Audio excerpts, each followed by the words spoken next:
आइए friends, welcome to my YouTube channel Edutech classes. पिछले video में हमने देखा था एवोगैड्रो लॉ। आज हम इसको और एलोबरेट करते हैं और इसके हेल्प से जानते हैं, इसके हेल्प से समझेंगे गेल-लुसेक लॉ को। तो मैंने लास्ट वीडियो में आपको बताया था कि जितनी भी गैसेस हम सेम प्रेशर और सेम टेम्परेचर की कंडीशन पे लेते हैं उनमें और सेम वॉल्यूम ऑक्यूपाई करती हैं गैसेस, तो उनमें नंबर ऑफ मॉलिक्यूल्स सेम रहते हैं। तो ये मैंने लास्ट वीडियो में आपको बताया था, ये मैं यहाँ लिख भी दे रहा हूँ। Equal volumes of all the gases under similar conditions of temperature and pressure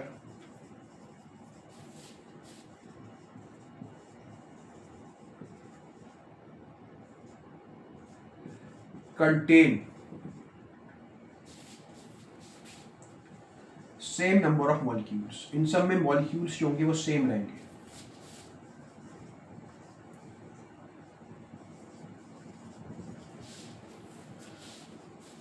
तो जितनी भी गैसेस यहाँ में मैंने 4 कंटेनर्स लिए, उन चारों कंटेनर्स की वॉल्यूम सेम है और उनकी टेम्परेचर और प्रेशर की कंडीशन भी सेम है।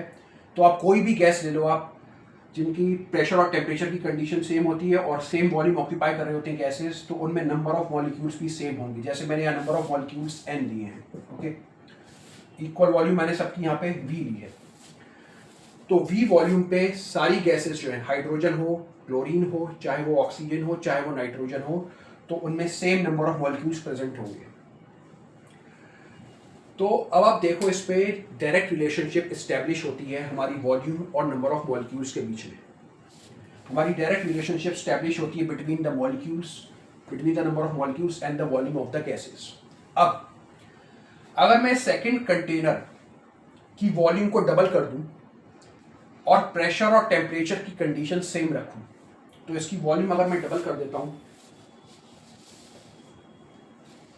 क्लोरीन की, सेकंड कंटेनर जिसमें क्लोरीन थी हमारी, उसकी मैं वॉल्यूम डबल कर देता हूं, यानी कि अब वो 2v वॉल्यूम ऑक्यूपाई करेगी क्लोरीन। तो इनिशियल वॉल्यूम से अब वो डबल वॉल्यूम ऑक्यूपाई कर रही है। पहले v वॉल्यूम थी, अब क्लोरीन जो है वो 2v वॉल्यूम ऑक्यूपाई कर रही है। तो अवोगैड्रो ने फिर ये ऑब्जर्व किया, जब उसकी वॉल्यूम डबल हो गई क्लोरीन की, तो उसके नंबर ऑफ मॉलिक्यूल्स भी 2 टाइम्स हो गए, डबल हो गए। पहले n मॉलिक्यूल्स थे, अब आ गए उसमें 2n मॉलिक्यूल्स, ओके। तो यानी वॉल्यूम और नंबर ऑफ मॉलिक्यूल्स आपस में डायरेक्ट रिलेशनशिप में होते हैं, ओके। ऐसे ही अगर मैं थर्ड कंटेनर जिसमें ऑक्सीजन थी, उसकी वॉल्यूम इनिशियल वॉल्यूम से हाफ कर देता हूं, यानी कि पहले v वॉल्यूम थी, अब v/2 वॉल्यूम ले लेते हैं इसकी, यानी कि अब उसको हाफ वॉल्यूम के कंटेनर में हम फिल करते हैं। तो हाफ वॉल्यूम के कंटेनर में जब हम फिल करेंगे और प्रेशर और टेम्परेचर की कंडीशन को सेम रखेंगे, याद रखना प्रेशर और टेम्परेचर की कंडीशन सिमिलर रहनी है, सेम रहनी है सब में। तो प्रेशर और टेम्परेचर की कंडीशन सिमिलर रखकर वॉल्यूम और नंबर ऑफ मॉलिक्यूल्स आपस में कैसे चेंज होते हैं वो हम देख रहे हैं। तो जब या हमने प्रेशर और टेम्परेचर सिमिलर रखा और वॉल्यूम जो है उसको हाफ कर दिया इनिशियल वॉल्यूम के, यानी अब जो वॉल्यूम ऑक्यूपाई हो रही है, ऑक्सीजन जो वॉल्यूम ऑक्यूपाई कर रही है, दैट इज v/2, अब हाफ वॉल्यूम ऑक्यूपाई कर रही है। तो एवोगैड्रो ने फिर ऑब्जर्व किया कि इसमें जो नंबर ऑफ मॉलिक्यूल्स थे वो भी हाफ हो गए, यानी कि पहले n मॉलिक्यूल्स ऑक्यूपाई हो रहे थे और अब हो गए n/2 मॉलिक्यूल्स ऑक्यूपाई, ओके। तो इससे ये पता चला कि वॉल्यूम अगर 2 टाइम्स बढ़ रही है तो नंबर ऑफ मॉलिक्यूल्स भी 2 टाइम्स बढ़ रहे हैं, और वॉल्यूम अगर हाफ हो रही है तो नंबर ऑफ मॉलिक्यूल्स भी हाफ हो रहे हैं। तो वॉल्यूम और नंबर ऑफ मॉलिक्यूल्स की आपस में डायरेक्ट रिलेशनशिप स्टैब्लिश हो रही है अगर प्रेशर और टेम्परेचर की कंडीशन सेम है तो, ओके।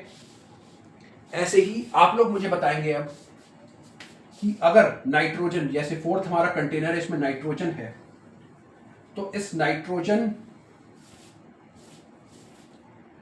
के नंबर ऑफ मॉलिक्यूल्स, नाइट्रोजन के अगर नंबर ऑफ मॉलिक्यूल्स मेरे को 3n करने हैं, तो नंबर ऑफ मॉलिक्यूल्स ये 3n होंगे। अगर नाइट्रोजन के